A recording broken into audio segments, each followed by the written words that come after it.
हा, प्रथमेश दिसतोय. Yes, okay great, ठीक आहे. प्रद्युम, आता तू रेग्युलरली जॉईन हो बेटा. ठीक आहे. प्राजक्ता आणि अमृता, जर तुम्हा दोघींना पण पॉसिबल असेल तर काही सेकंड ऑफ केला तरी चालेल बेटा.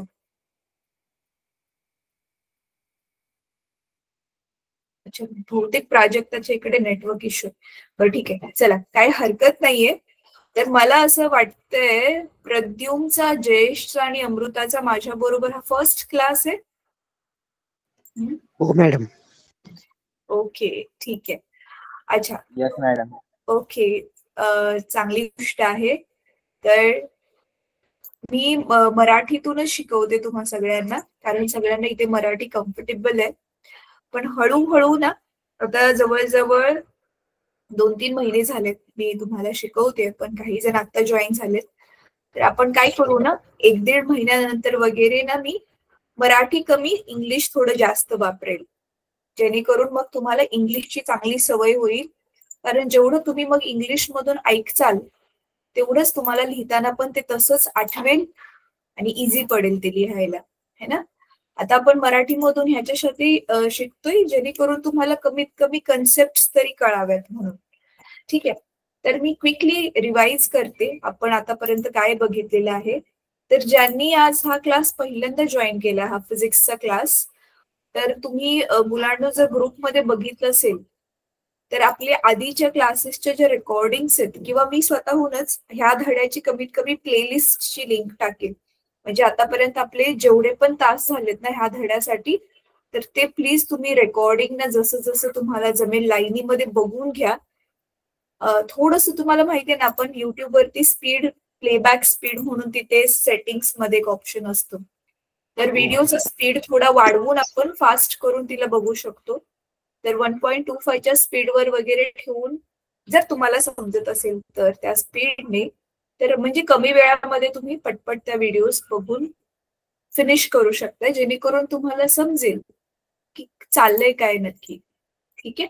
तसे तर ह्या धड्यामध्ये प्रत्येक टॉपिक थोडे वेगवेगळे आहेत, त्याच्यामुळे मागचं नाही समजलं तरी आता जे शिकवणार आहे ते नक्कीच तुम्हाला समजेल, ह्याची मी दक्षता घेईल.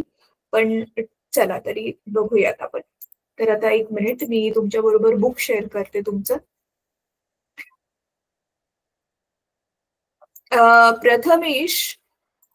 प्रथमेश, तुला आता कॉलेजमध्ये शिकवलेलं समजतंय का रे? मॅम अजून कॉलेज सुरू नाही झालेलं आहे. बरं, सुरू व्हायच्या म्हणजे सुट्टी लागायच्या आधी जे शिकवत होते ते समजायचं का तुला कॉलेजमध्ये? Yes ma'am. समजत होतं? ग्रेट, चांगली गोष्ट आहे. ओके जयेश, तुला समजतं कॉलेजमध्ये जे शिकवतात ते? हो मॅडम. समजतं. कोणत्या लँग्वेज मध्ये शिकवतात कॉलेजमध्ये? मराठीतच. मराठीतच शिकवतात. ओ ग्रेट, चांगली गोष्ट आहे मग. ओके ओके, चांगली गोष्ट आहे. प्रद्युम, तुला कोणत्या लँग्वेज मध्ये कॉलेजमध्ये शिकवतात? मराठी शिकवतात. ठीक आहे, चांगली गोष्ट आहे. मग तुम्हाला समजतंय तर मग अजून पण मुलांना मी आधी पण सांगितले, परत एकदा सांगते, आपल्या ज्या पण डेरिव्हेशन्स असतात, डेफिनेशन्स असतात, त्यांना 5 वेळा लिहून त्याची प्रॅक्टिस केल्यावर ट्राय करून बघा. फक्त एकच कुठल्या पण क्वेश्चनचा आन्सर 5 वेळा लिहून ट्राय करा. पहिल्या 2 वेळा बघून लिहायचं, तिसऱ्यांदा न बघता लिहायला ट्राय करायचं, पण अडलं की बघत राहायचं. चौथ्यांदा आणि 5व्यांदा ट्राय करायचं की टोटली न बघता लिहायचं आणि कुठे चुकले ते बघायचं.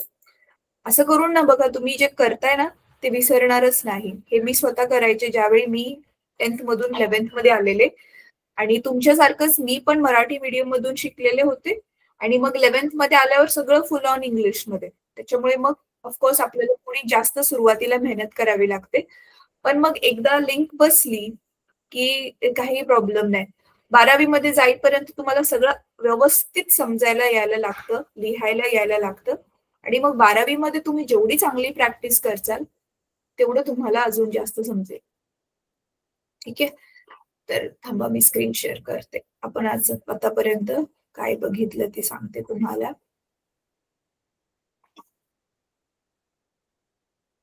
गेल्या क्लासमध्ये काय शिकलो आपण ते मी एक्सप्लेन करते.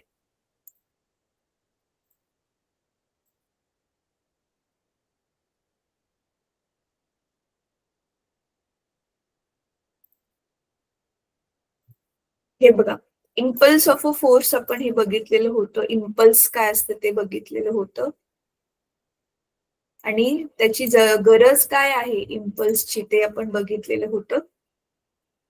आपण फोर्स लावतोय आणि किती वेळासाठी फोर्स लावतोय त्याच्यावर डिपेंड असतं की मोमेंटम म्हणजे संवेगामध्ये किती चेंज होणार आहे. आणि इम्पल्सचा ऍक्च्युली ट्रान्सलेशन असतं आवेग.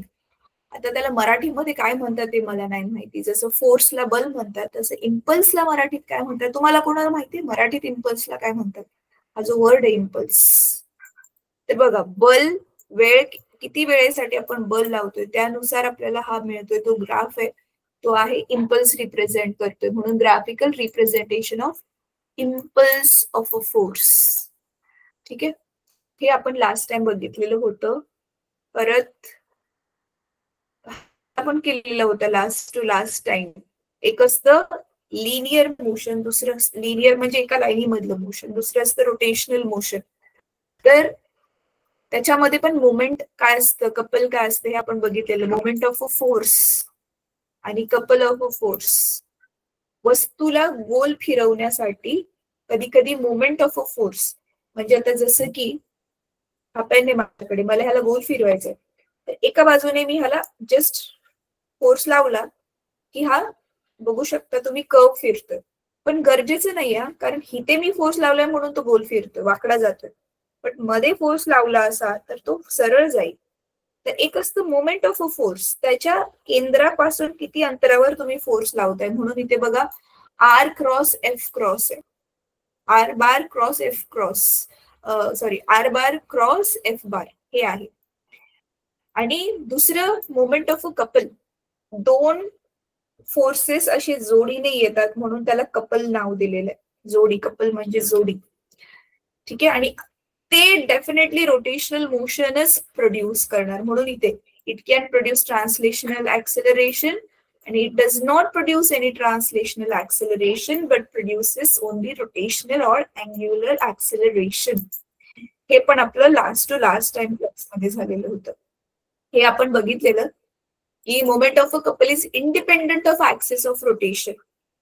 फिरतानाचा जो मधला एक ऍक्सिस म्हणजे अक्ष जो सेम राहतो, तिथून किती अंतरावर आपण त्याच्यावरती तो जोडीने फोर्स लावतो त्याच्याशी त्याचा काही संबंध नाहीये. हे आपण लास्ट मध्ये क्लासमध्ये बघितलेलं. मेकॅनिकल इक्विलिब्रियम म्हणजे स्थिरता काय असते ते पण आपण बघितलेलं होतं. हे स्टेबल, अनस्टेबल आणि न्यूट्रल इक्विलिब्रियम ह्याच्यासाठी आपण एक मस्त असा व्हिडिओ पण बघितलेला होता. आठवते प्रथमेश? त्याच्यासाठी जो व्हिडिओ पाहिलेला आपण तो आठवतोय? ठीक आहे, त्याच्यानंतर ना मी काही तुम्हाला गणित स्वतः ट्राय करायला सांगितले, जसे हे 4.11 वगैरे. चला, हा लास्ट टाइम आपण सेंटर ऑफ मास चालू केलेलं होतं पण आपण त्याचा मॅथमॅटिकल फॉर्म्युला बघितलेला नव्हता. तर मुलांना हा तुम्हाला दिसतोय टेबल जो दिसतोय, आता सेंटर ऑफ मास आणि सेंटर ऑफ ग्रॅव्हिटी दोन गोष्टी आहेत. तर तुमच्या बुक मध्ये सेंटर ऑफ मास नाहीये पण सेंटर ऑफ ग्रॅव्हिटी नाहीये पण सेंटर ऑफ मास आहे. तर सेंटर ऑफ मास जे हा वाला जो टॉपिक आहे ना 4. हा बघा, सेंटर ऑफ मासच्या अंडर हा जो फर्स्ट वाला जो आहे 4.13.1 सेंटर ऑफ मास काय असतं, खूप खूप खूप जास्त इम्पॉर्टंट आहे. थोडंसं एक्सप्लेन केलेलं मी लास्ट क्लासमध्ये, पण जेणे की आज काही मुलं नवीन आहेत म्हणून मी परत एकदा थोडंसं क्विकली त्याला रिपीट करते. तर माझ्याकडे बघा मुलांना स्क्रीन शेअरिंग म्हणून मी घालवले. सेंटर ऑफ मास म्हणजे काय माहितीये का, आपला कोणती पण आपण बॉडी घेतली ना तर त्या बॉडीमध्ये ना एक बिंदू असा असतो की त्या एकाच बिंदूवर तुम्ही बल लावलं ना की ती पूर्ण बॉडी हलते. जर लावलेलं बल तर पूर्ण बॉडीला हलवण्यासाठी सफिशियंट आहे, पुरेसं आहे, तर ती पूर्ण बॉडी हलते. जे से फॉर एक्झाम्पल आता हा जो पेन आहे मी इथे ठेवलेला, ठीक आहे. आता मी ह्या पेनाला इकडे कुठेतरी बल लावलं तरी एक बाजू हलते जास्त करून, राईट.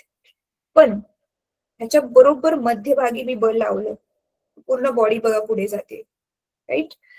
तर एक असा बिंदू सेंटर ऑफ मास, मास म्हणजे वस्तुमान, तर मास सेंटर ऑफ मास म्हणजे त्याच्या वस्तुमानाचं केंद्र, असा एक बिंदू, जसं की त्या बिंदूमध्ये पूर्ण वस्तुमान त्या वस्तूचं जे आहे एकवटलेलं आहे. तर जे आपले रेग्युलर शेप्स म्हणजे काय, triangle, rectangle, square. Regular shapes म्हणजे आता ट्रायंगल मध्ये पण इक्विलॅटरल ट्रायंगल ज्याच्या तिन्ही बाजू सेम आहेत, ठीक आहे. स्क्वेअर, असे काही जे शेप आहेत ना आपले जॉमेट्री मधले, आयडियल शेप, स्फिअर, स्फिअर म्हणजे गोल. तर त्याच्यामध्ये ना त्यांचे जॉमेट्रिकल जे सेंटर्स आहेत तेच त्यांचे सेंटर ऑफ मास आहेत. तर मी काय म्हणते ते तुम्हाला ह्याच्यामध्ये करून दाखवते बघा, व्हाईट बोर्ड वरती करून दाखवते. माझा व्हाईट बोर्ड दिसतोय सगळ्यांना? येस मॅम, दिसतोय. थँक्यू. बघा आता जसं की हा इक्विलॅटरल ट्रायंगल आहे, तर ह्याचं सेंटर ऑफ मास, ह्याचा केंद्रबिंदू कुठे येणार, गेस करा बरं. समजा मी काय केलं, हे मला नाही दिसत व्हाईट बोर्ड. हा बेटा, बाकीच्यांना दिसतोय. तू खाली स्क्रोल तर नाही केलंयस, बघ बर, असं स्वाईप करून बघ खालीवर. नाही, किंवा तुमची स्क्रीन दिसते मॅडम. हा, स्क्रीन दिसती, व्हाईट स्क्रीन दिसते ना मी जे काय करते फळ्यावर. हा हा, तर नाही, त्यालाच व्हाईट. तुम्ही दिसताय, व्हाईट स्क्रीन नाही दिसत आहे. तुझ्या इकडे नेटवर्कचा इश्यू तर नाहीये? नाही. बघ बर, मग परत एकदा रिजॉईन करून बघ. हे बघा, आता मी काय केलं, ह्या लाईन काढलेल्या आहेत. ह्याला काय म्हणतात माहितीये मुलांना? हे मी जे ड्रॉ केले ह्याला काय म्हणतात? इंग्लिश मध्ये ह्याला म्हणतात अल्टिट्यूड्स. हे अल्टिट्यूड्स म्हणजे काय केलेत मी, लंब काढलेले आहेत, जसं की लंब म्हणा किंवा ह्याला मध्यगा, मध्यगा पण म्हणू शकतो इक्विलॅटरल ट्रायंगल मध्ये. तर मग हा जो पॉइंट आहे हा त्याचा जॉमेट्रिकल सेंटर आहे ना, भूमितीच्या हिशोबाने तो त्याचा मधला पॉइंट आहे, आणि हाच ह्याचं काय आहे, सेंटर ऑफ मास आहे. जसं की आता तुम्ही इथे बल लावलं, काहीच नाही होणार. इथे बल लावलं म्हणजे धक्का देत आहे, समजा हा असं ट्रायंग्युलर बॉक्स आहे हेवी वाला, थोडा इथे बल लावलं तर कदाचित बॉक्स असा वाकडा इथे जाईल, इकडे बल लावलं तर इकडून असं वाकडं जाईल. पण इथून जर बल लावलं तर प्रॉपरली तो असा शिफ्ट होईल, राईट, बरोबर मागे तो शिफ्ट होईल. तर हा त्याचा काय असेल आता, CM. CM stands for centre of mass. Same way, same to same. आता हा समजा तुमच्याकडे काय आहे, स्क्वेअर आहे. स्क्वेअर. मग ह्याच्यामध्ये पण काय असणार, सेंटर ऑफ मास. ह्याचे डायगोनल काढा. डायगोनलला मराठीत काय म्हणतात, ह्याला काय म्हणतात रे मराठीत, कर्ण, कर्णच म्हणतात ना. तर ह्याच्यामध्ये आता हे मी व्यवस्थित नाही ड्रॉ झाले, पण ठीक आहे, त्याला सेंटर समजून घ्या. तर इथे हा ह्याचा काय असणार आहे, सेंटर ऑफ मास असणार आहे. आपल्याकडे जर आयत असेल, असं जर आयत असेल तर आयताचा सेंटर ऑफ मास कसा काढणार आपण, ह्याला बरोबर इथे अर्ध करणार, राईट, आणि इथून असं अर्ध केलं सपोज, तर मग ह्याचं हे सेंटर ऑफ मास हा बनेल. तर ते तुम्हाला सेंटर ऑफ मास एका बिंदूमध्ये जसं की सगळं वस्तुमान जे आहे त्या पूर्ण बॉडीचं इक्वट केलंय. पण आता तर हे जे रेग्युलर शेप असतील आपले जॉमेट्रिकचे तर ठीक आहे, पण समजा एखादी वस्तू अशा शेपची ओबडधाबड आहे, आता ह्या वस्तूचं सेंटर ऑफ मास कसं काढायचं, त्याच्यासाठी आता तुमच्या पुस्तकामध्ये एक सूत्र दिलेलं आहे, फॉर्म्युला दिलेला आहे. तो फॉर्म्युला यूज करून आज आपण ना एखादं गणित सोडूया, म्हणजे तुम्हाला सेंटर ऑफ मास जे आहे ते कसं काढायचं ते प्रॅक्टिकली समजेल. गणित सोडून आपण कसं त्याला काढू शकतो बघा. Mathematical understanding of centre of मास. आता ह्याच्यामध्ये आपण काय करतो माहितीये, हे काय आहे, एमआय. एमआय म्हणजे काय, आपली बॉडी, जसं की बघा आपली ही जी बॉडी आहे की जसं की समजा खूप साऱ्या ना छोट्या छोट्या कणांनी बनलेली आहे, बरोबर आहे. असे खूप सारे कण मिळून जे आहे ती पूर्ण ती बॉडी बनलेली असं आपण मानून चालतोय. आणि ह्या प्रत्येक ह्याला वन देऊया, प्रत्येक कणाचं वस्तुमान आपण त्याला वेगवेगळं जर मानलं, M1, M2, M3, M4 असे खूप सारे आहेत. म्हणून हे आपण लास्ट पार्टिकल समजा हा आहे आणि त्याचा नंबर आपण मानतोय MI आहे. आय म्हणजे तो किती पण नंबर असू शकतो, त्या बॉडीमध्ये किती पार्टिकल्स आहे त्याच्यावर डिपेंड आहे. 1000 असू शकतो, 1099 असू शकतो, 2 lakhs असू शकतो जर 2 lakhs पार्टिकल असतील तर. तर आय म्हणजे तेवढा लास्ट वाला तो पार्टिकल असा समजतोय आपण. ठीक आहे. तर आता इथे system of n particles. Consider a system of n particles of masses up to mn. ठीक आहे. टोटल पार्टिकल्स इथे किती आहेत आता n. n मी आता जसं म्हटलं तसं तो लॅक्स असू शकतो, 199 असू शकतो, 1000 असू शकतो, राईट. आणि मग ज्यावेळी आपण ह्या सगळ्यांना ऍड करू, म्हणून हे जे साईन असतं ना मुलांनो, हे वाला जे साईन आहे ना आडवा एम झोपवलेला असा, त्याला समेशन म्हणतात. येस, समेशन म्हणजे आपण त्या सगळ्यांना एक एक करून ऍड करतोय. तर अशा सगळ्या पार्टिकलच्या मासेसला आपण ऍड केलं की कॅपिटल एम म्हणजे आपल्याला पूर्ण बॉडीचं टोटल मास मिळणार. से फॉर एक्झाम्पल बॉडीचं मास आहे 5 kg, 5 किलोग्राम. तर हे टोटल मिळणार आपल्याला. ठीक आहे. आता इथे बघा R1, R2 up to Rn be their respective position vectors from a given origin. Origin म्हणजे एक कोणता तरी आपण स्वतःहून काय मानतोय, असा केंद्रबिंदू मानतोय. तर ह्या केंद्रबिंदूपासून हा M1चं किती अंतर आहे, ह्या M2चं किती अंतर आहे, ह्या M3चं किती अंतर आहे, आणि सपोज हा MN आहे ह्याचं किती अंतर आहे.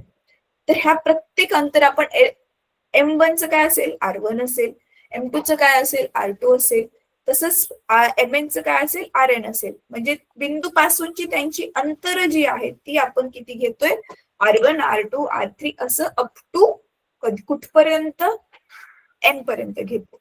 ठीक आहे. आता इथे बघा, हे बघा इथे करून दाखवलेलं आहे. इथे फक्त मग M1 घेतलंय, M2 घेतलेलं आहे आणि काय घेतलेलं आहे, MN घेतलेलं आहे तुम्हाला समजवण्यासाठी. आणि हे डार्क 3 लाईन्स का आहेत, तर ही आपला एक्स ऍक्सिस आहे, हा वाय ऍक्सिस आहे आणि ह्या झेड ऍक्सिस आहे. कारण आपली बॉडी 3 डायमेन्शनल आहे ना, सॉलिड बॉडी आहे. सॉलिड बॉडी म्हणजे काय,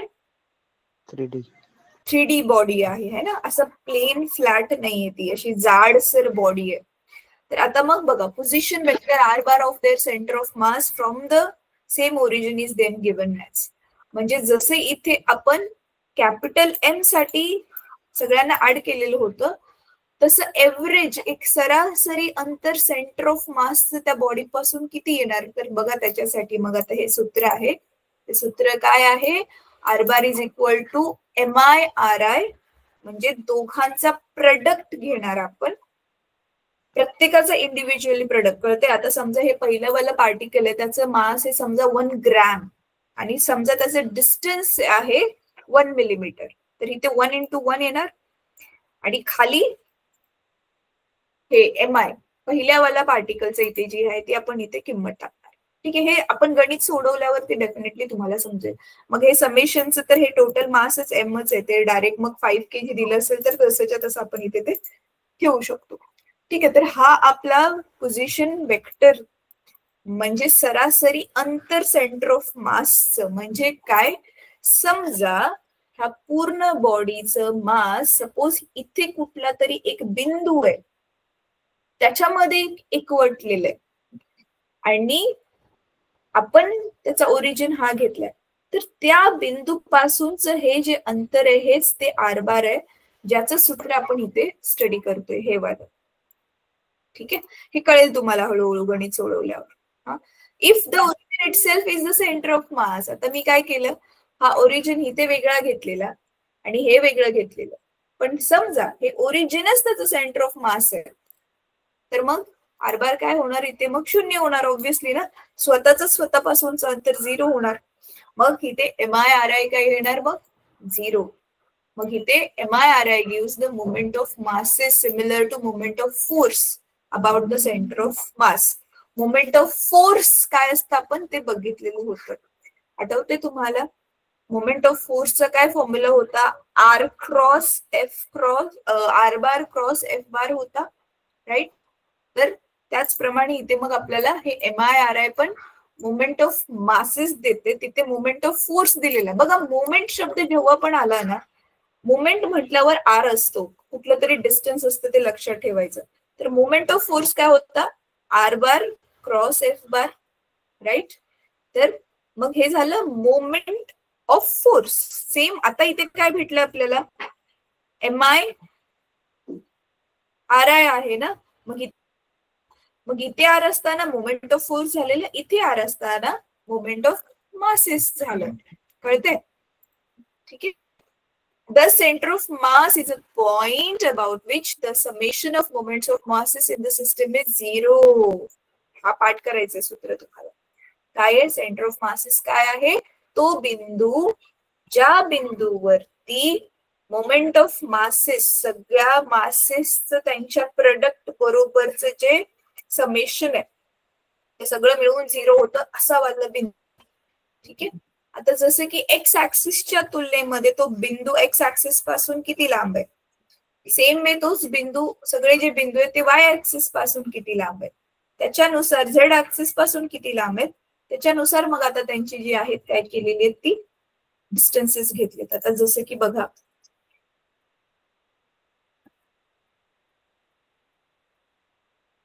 मी काय केलं, ही सेम टू सेम बॉडी घेतली. ठीक आहे. आता इथे मी त्या बॉडीमध्ये काय करते, हे 3 ऍक्सेस ड्रॉ करते.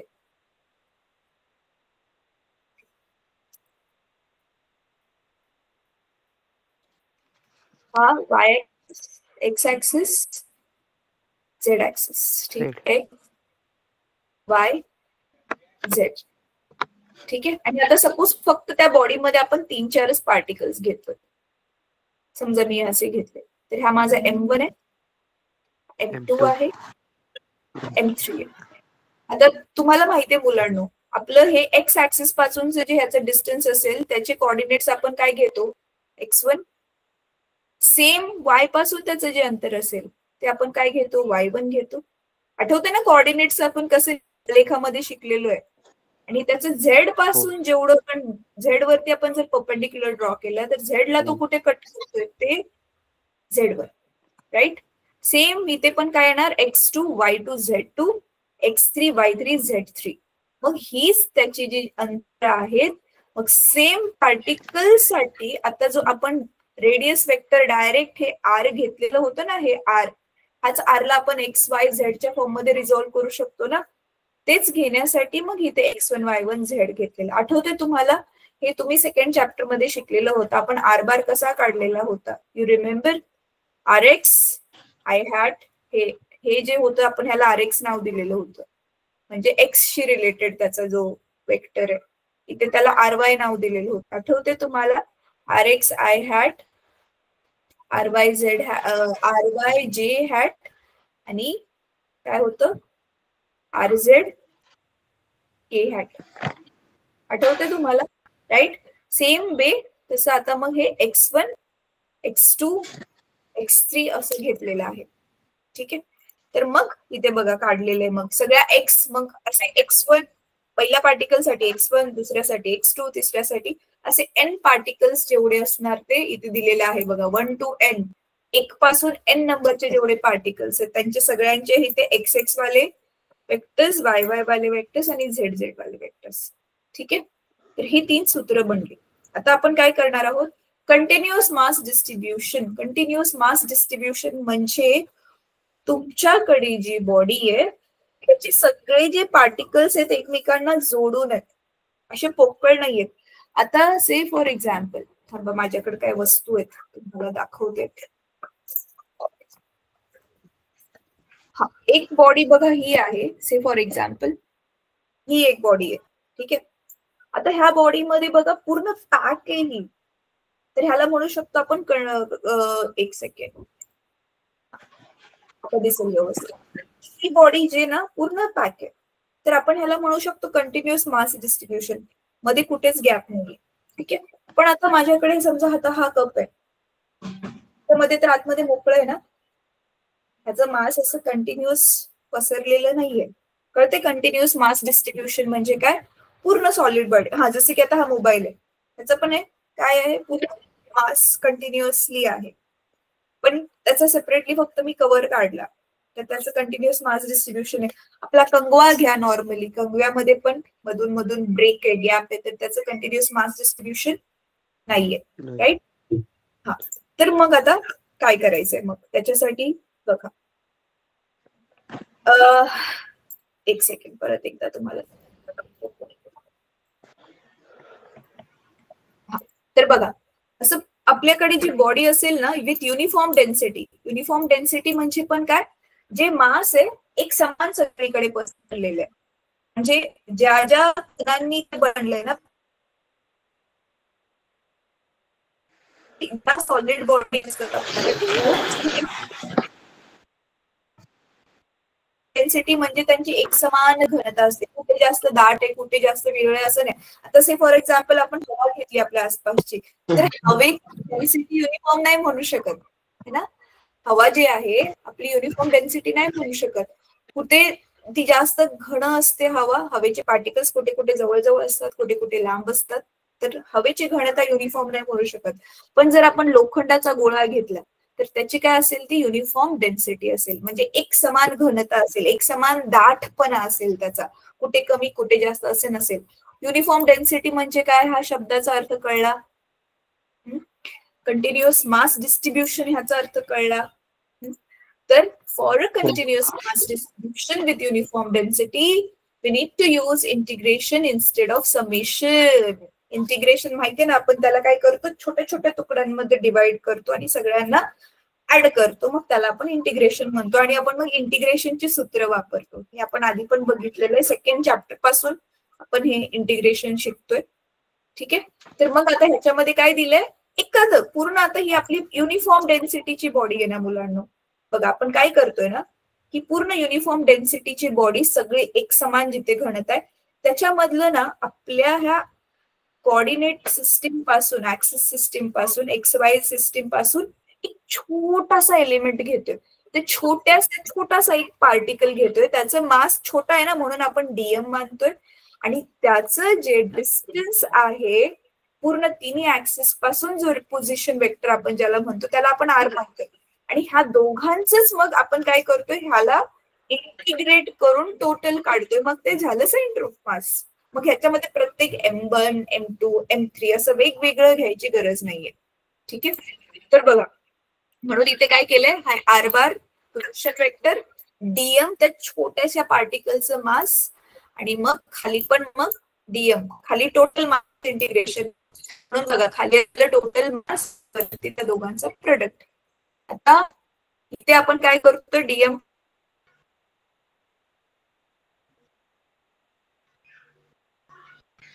टोटल मास काढायचं असेल तर झेड. तर सिम्पल, अशा जागी एक्स आलं, वाय आलं आणि झेड. ठीक आहे. तर आता इथे बघा काय काय सांगितलंय. Using expressions given above, the center of masses of uniform symmetric objects. Symmetric म्हणजे माहिती ना, एकमेकांना ते बरोबर जुळतात, त्याला सिमेट्रिक म्हणतात. आता हे तुम्हाला स्वतः, आता जसं की एक्झाम्पल लाईट दिली, एक लाईन दिलेली आहे, डिस्टन्स इन द वर्स. इथे दोन मास आहेत आणि मध्ये बघा एक बिंदू दाखवलेला आहे. तर बिंदू काय असेल, सेंटर ऑफ मास. ठीक. पण बघा ट्रायंगल दिलेला आहे आणि सेंटर ऑफ मास पॉइंट नाही. मग अशी मी जे एक्सप्लेन केलेलं तेच इथे काढून दाखवले त्यांनी. हा ट्रायंगल आहे, त्या ट्रायंगल वरून मग हे एक्ससी म्हणजे काय, त्याचं आडवा सेंटर ऑफ मास मुलांना आडवा कुठे मिळेल आपल्याला, एक्ससी कुठे मिळेल, तर असेल तर पी भागिले 3 म्हणजे बघा इथे. आणि उभा तेच हवं असतं ना बरोबर बिंदू शोधण्यासाठी. उभी लाईन कुठून काढायची ना, मग ते उभाला क्रॉस करेल तर बिंदू म्हणजे काय असेल, सेंटर ऑफ मास असेल. सोडून ते तुम्हाला समजेल. स्वतःहून आता सध्या ना हे सी म्हणून जे दाखवलेले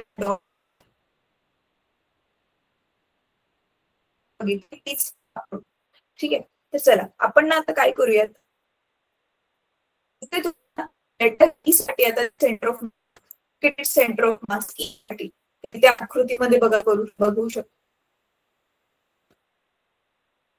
हे काय घेतलेले, पूर्ण ई ची लांबी किती घेतली, 5. ठीक आहे. आणि हे जो बनलेला आहे तो 1 सेंटीमीटर आहे आणि 1 सेंटीमीटरचं घेतलेलं आहे त्यांनी. आता ह्याचं सेंटर ऑफ मास लोकेट करण्यासाठी काय केले दिसते तुम्हाला,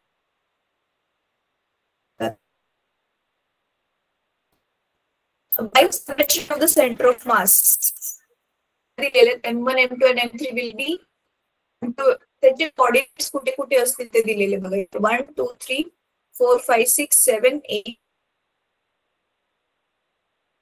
आहे त्याच्यामध्ये घेतलेले त्यांनी, टोटल 10 घेतलेले. म्हणून XC म्हणजे आडवं, XC आडवं जर आपल्याला काढायचं असेल तर तुम्ही बघू शकता M1 M2 X2 X1 M2 X2 3 गुणिले 0 अधिक 7 गुणिले 1 3. मास इथे 3 आहे, राईट. पासूनच डिस्टन्स 0 दिलेलं आहे. 7 into 1 M2 7 आणि X2 1.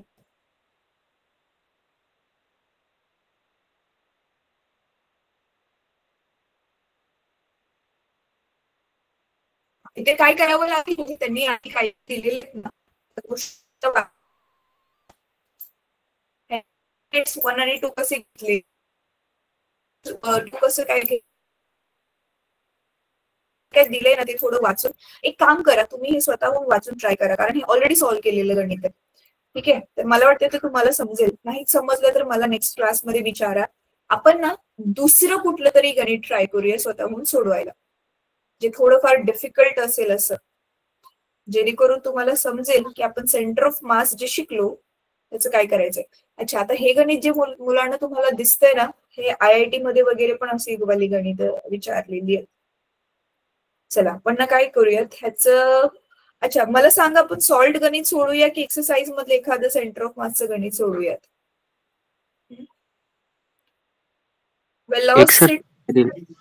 एक्सरसाइज मधलं सोडूयात. चला थांबा, सॉल्व्ड वाली तुम्ही ट्राय करा, एक्सरसाइज मधलं आपण बघूयात सेंटर ऑफ मासचं कोणतं गणित.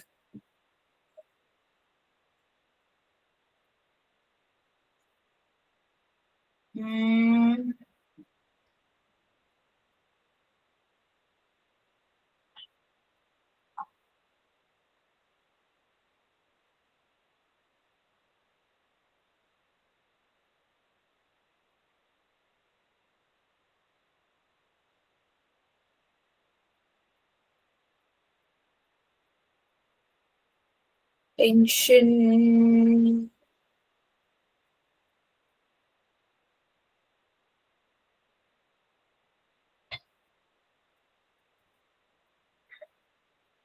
कायनेटिक एनर्जी वगैरे हे सगळं आपण केले हा मुलांना. क्लासेस आपले तुम्ही बघून हे बघा, कोएफिशियंट ऑफ रेस्टिट्यूशन वगैरे नीट रेकॉर्डिंग बघून ना मग हे प्रॉब्लेम सॉल्व्ह करायला बसला ना तर डेफिनेटली येईल तुम्हाला. हा हे बघा,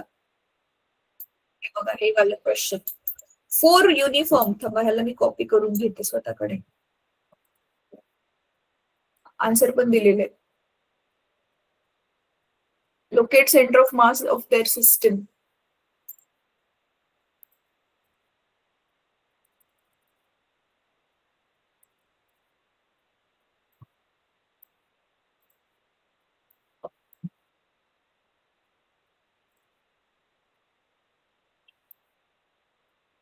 हे बघा इथे घेतले मी गणित.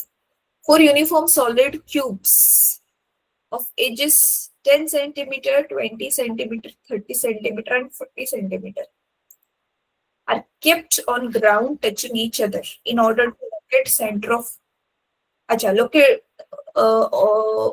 locate center of mass of the system. For uniform solid cubes. Uniform solid cubes म्हणजे काय? क्यूब म्हटल्यावर सगळ्या एजेस सेम आहेत, कळते तुम्हाला? तर एक जो आहे तो किती वाला आहे? 40 वाला आहे. तुम्हाला कळते ना मुलांनो? सॉरी 10 साइड वाला आहे. हे क्यूब असा असतो, राईट? हा असा वाला क्यूब असतो. हा, तर मी परफेक्टली नाही ड्रॉ केलंय, पण समजावून सांगते क्यूब काय असतो. तर पहिला वाला काय आहे? त्याच्या सगळ्याचे हे पण 10 आहे, हे पण 10 आहे, म्हणजे त्याची लांबी, रुंदी आणि उंची सगळं तिन्ही पण 10-10 आहे, म्हणून तर तो क्यूब आहे ना. सेम वे असं 10च्या ऐवजी आता पुरत त्याच्या डबल 20 वाला एक, 30 वाला एक आणि 40 वाला आहे. असे 4 युनिफॉर्म सॉलिड क्यूब्स आहेत, are kept on the ground touching each other. म्हणजे कळतंय? पहिला हा छोटा वाला ठेवला, नंतर त्याच्यापेक्षा 20 वाला जो आहे तो ठेवला इथे, परत 30 वाला ठेवला, असा आणि मग 4 ठेवा. चिटकवून चिटकवून ठेवले बॉक्सेस. आणि मग हा जरा लांब पण वाढेल हा, आणि मग असा 40 वाला ठेवला. कळते? म्हणजे तुम्हाला बघू शकता की काइंड ऑफ शिडीच बनते, पण ती शिडीची जाडी पण वाढत चालली, उंची पण वाढत चाललेली. ठीक आहे, असे ठेवलेले आहेत. आता ह्या पूर्ण सिस्टीमचं आपल्याला काय करायचं? सेंटर ऑफ मास. तर ऑब्व्हियसली मुलांना ते इथे कुठेतरी असेल, राईट? इकडून इकडून जे आहे ते इकडेच कुठेतरी असेल. थर्ड आणि फोर्थ मोठे आहेत ना, तर त्या दोघांच्याच मध्ये कुठेतरी ह्या पूर्ण सिस्टीमचं सेंटर ऑफ मास असेल, तेच आपल्याला काढायचंय. आडवं त्याचं एक्ससी काढायचंय आणि उभा पण त्याचा काय काढायचं आहे? आपल्याला वायसी काढायचंय. मग आन्सर इथे तुम्ही बघू शकता. एक्ससीचं आन्सर दिलेले 65 मे बी आणि वायसीचं दिलेले 17.5. तर आता सिम्पल आहे, कसं काढणार आपण सेंटर ऑफ मास काढायचं असेल तर आपल्याला काय करावं लागेल? त्यांचे प्रत्येकाचं हे घ्यावं लागेल. पण काय म्हणतो, आपलं फॉर्म्युला काय आहे? फॉर्म्युला काय आहे आपला? m1 x1 plus m2 x2. तो वाला जो फॉर्म्युला होता ना, तो यूज करावा लागेल. M1. हा, एक सेकंड. हा, तुम्ही 1 मिनिट हा फॉर्म्युला बघा टेक्स्टबुक मध्ये.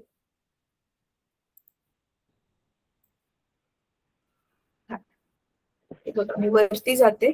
हे वाले आता आपण 3 फॉर्म्युला केले ना, हाच फॉर्म्युला मी म्हणते हे. ठीक आहे. हा, आता येते ना, त्यांनी मासेस दिलेत का टेक्स्टबुक मध्ये? चेक करा बरं, मास दिले का?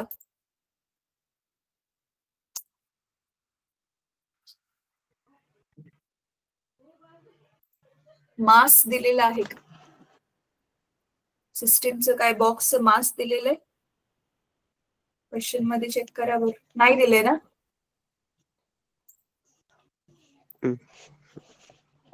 मास नाही दिलेलं आहे. बरं ठीक आहे, बघूयात आपण.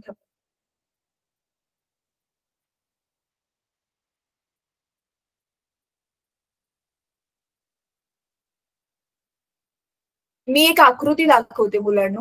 मी जी रफ आकृती काढलेली होती ना, ती प्रॉपर आकृती दाखवते. ती प्रॉपर आकृती जर तुम्ही काढली, तुम्हाला समजेल की काय करायचं नक्की. तर पहिल्याचं काय दिलेलं आहे? 10 दिलेलं आहे, राईट? दुसऱ्याचं काय दिलेलं आहे? 20 दिलेलं आहे. तिसऱ्याचं काय दिलेलं आहे? 40 दिलेलं आहे. बरोबर आहे? हा, आता इथे युनिफॉर्म डेन्सिटी आहे ना, तर डेन्सिटीचा फॉर्म्युला काय असतो आपला? मास अपॉन व्हॉल्यूम असतो. आणि व्हॉल्यूम इथे काय आहे? क्यूबची व्हॉल्यूम. इथे मग हे एकदम असं स्ट्रेट फॉरवर्ड गणित नाहीये, पण चला, आपल्याकडे 15 मिनिटं आहेत, आपण त्याला सॉल्व्ह करूयात, म्हणजे संपवायचा प्रयत्न करूयात 15 मिनिटांमध्ये. मी आकृती एक घेतली.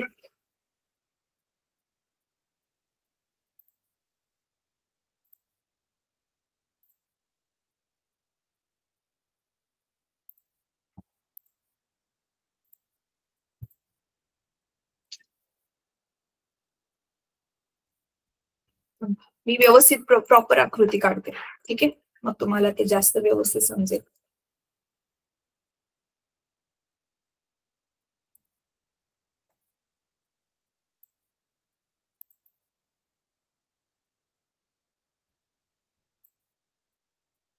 बघा काय करतोय आपण, मी छोटी आकृती काढते मुलांना, मला जागा पुरायला हवी म्हणून. तर समजा आपण हा आपला वाय ऍक्सिस काढला.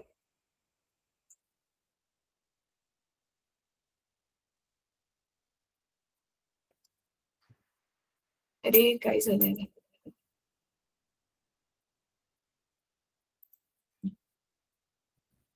हा माझा वाय ऍक्सिस काढला मी आणि हा एक्स ऍक्सिस काढला.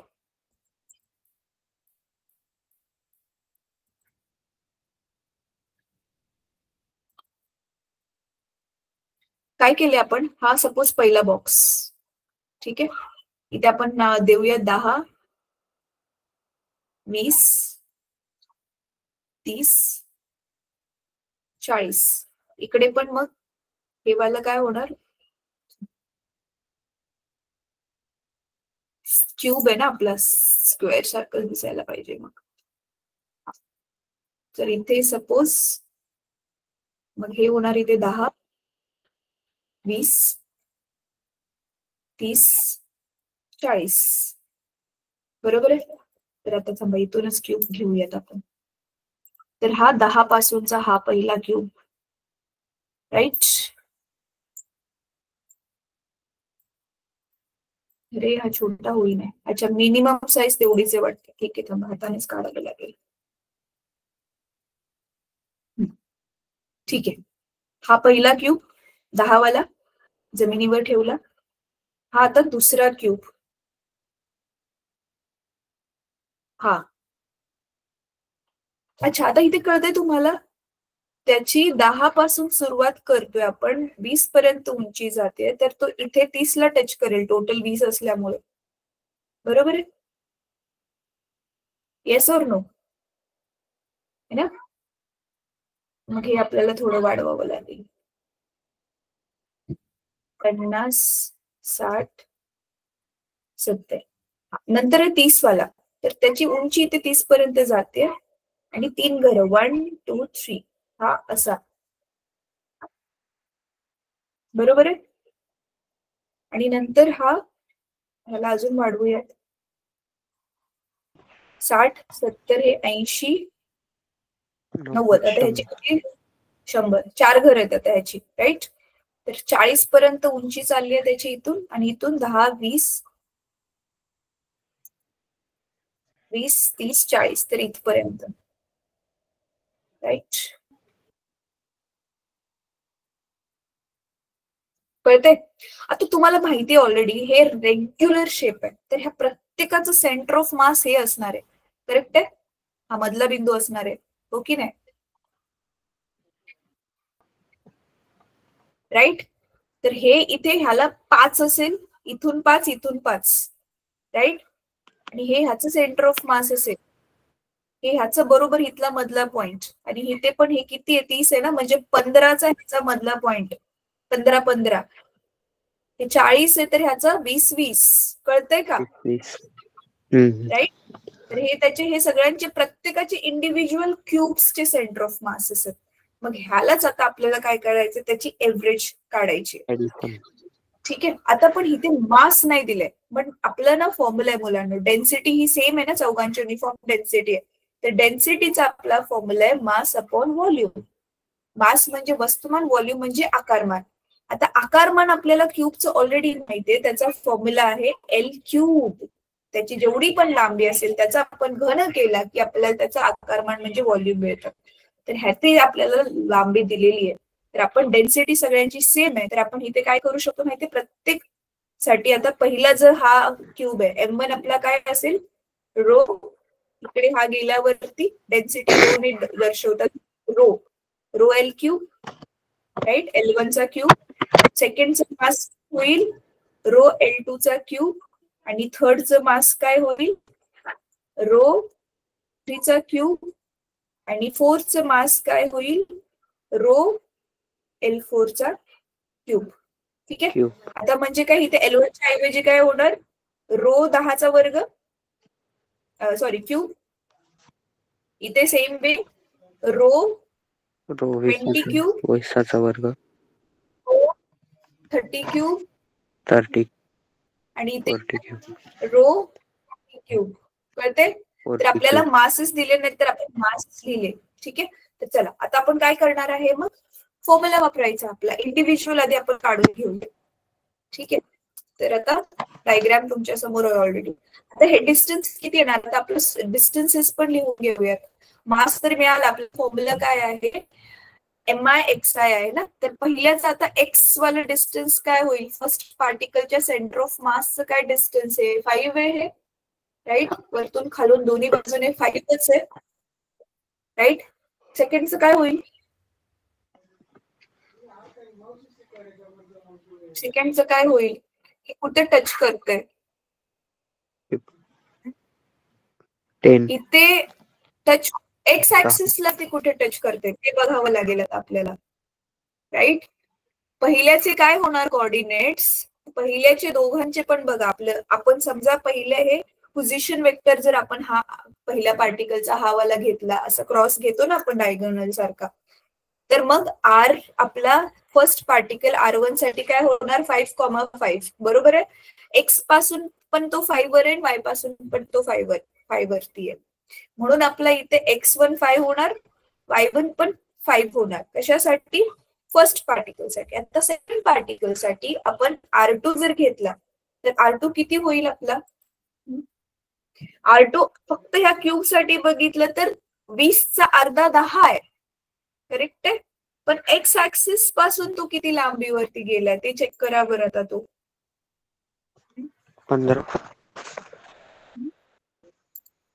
15 वरती, इथे 20 वर दिसतोय ना आपल्याला इथे, राईट. आणि इथे हाईट किती दिसते, हाईट 20 वरती आहे. आणि ह्याचं सेंटर, ह्याच्यापासूनचा ह्याचा जर सेंटर आहे, नाही त्याला आपण 15 नाही म्हणू शकत, त्याला टच किती करतोय तो, मग ह्याला आपल्याला किती घ्यावं लागेल माहितीये आपल्याला, त्याचा जो आहे एक्स जो आहे तो आडवा, तो टोटल 10 आणि इकडे 20, तर तो 20 वर घ्यावं लागेल आपल्याला, 20 आणि 10 घ्यावं लागेल.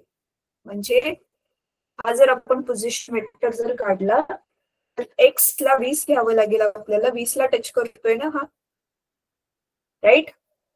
आणि इथे आपण बघितलेलं होतं हा कुठे टच करतोय, हा हाईट त्याची इथे कितीला टच करते, 10 ला टच करते, कळते,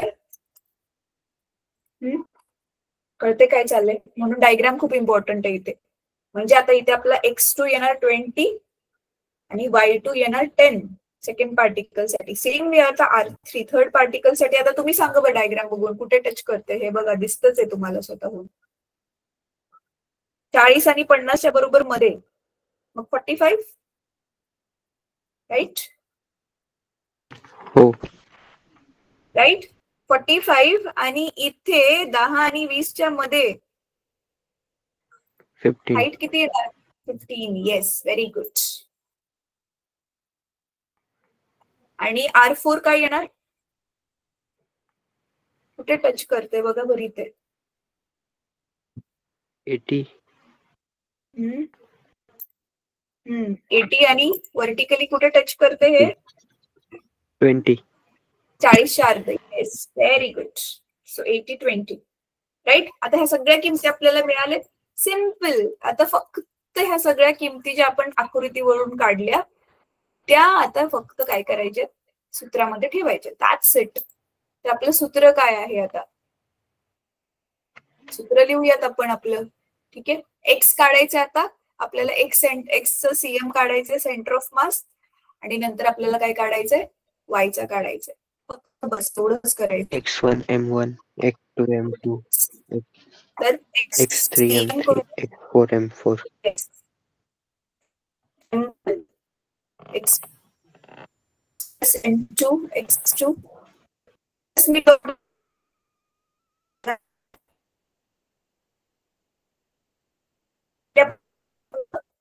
सगळ्यांची टोटल ना, टोटल मास म्हणजे प्लस m3 प्लस m. आता किती ठेवा, तर HCM काय येणार आता? M1 किती होतं आपले काढलेलंच आहे बघा, रो 10 क्यूब, राईट. आणि इथे x1 ऑलरेडी आपल्याला आलेलं आहे 5 प्लस M2 किती आहे? रो 20 चा क्यूब आणि त्याचं x किती होतं इथे दिसतंय 20. रो 20 साठी किती होतं 30 चा क्यूब आणि x ची किंमत आहे 45 प्लस रो 42 आणि आहे 80, राईट. हे झालं वरती. आता खाली मग काय येणार इथे? परत 10 चा क्यूब प्लस रो 20 चा क्यूब, रो 30 चा क्यूब प्लस रो 40 चा क्यूब. आता मला कॅल्क्युलेशन तुम्ही करून टाकू शकता पटपट. सेम काय पण काढायचे, फक्त एक्सच्या किमती चेंज होऊन व्हायच्या किंमत. मी फटफट करते. आता आपण ह्याच्यामधून सगळ्यांमधून रो कॉमन दिसतोय मुलांना, रो बाहेर काढून त्याला कॅन्सल करू शकतो. हे बघा, अंशामधून सगळीकडून रो बाहेर आले तर आपल्याला काय राहिलं 10 चा क्यूब. 10 चा क्यूब किती आहे? 10 गुणिले 10 गुणिले 10 1000 येणार ना.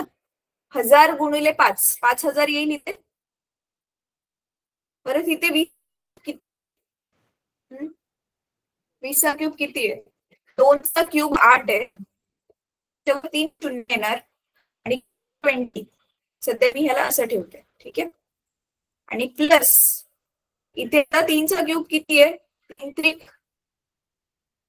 3 त्रिक 9 27, बरोबर आहे. आणि 3 शून्य गुणिले 45 आणि चौथं काय उरतंय मग 40 क्यूब.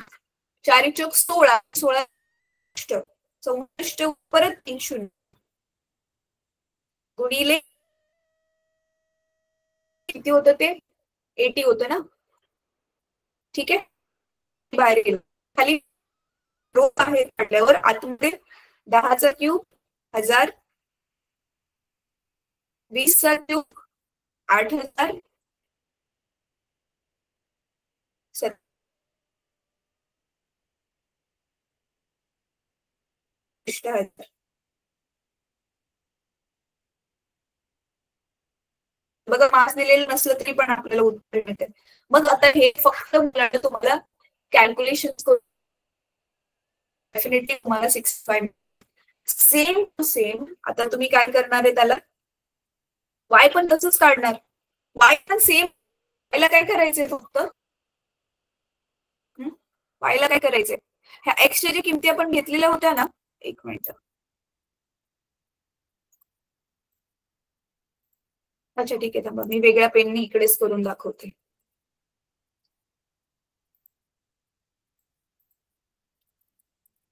हे बघा, तर इथे वाय साठी काय सेम टू सेम येणार, इथेच मी रिप्लेस करून दाखवते. हे जे 10 नाही सॉरी, हा जो 5 होता ना, 5 20 45 आणि ही 80च्या ऐवजी इथे काय येणार, हा पहिलं तर 5 आहे वाय, पण हे सेम नाही येणार. इथे y2 काय होतं आपला सेकंड वाला होता, इथे 10 येणार.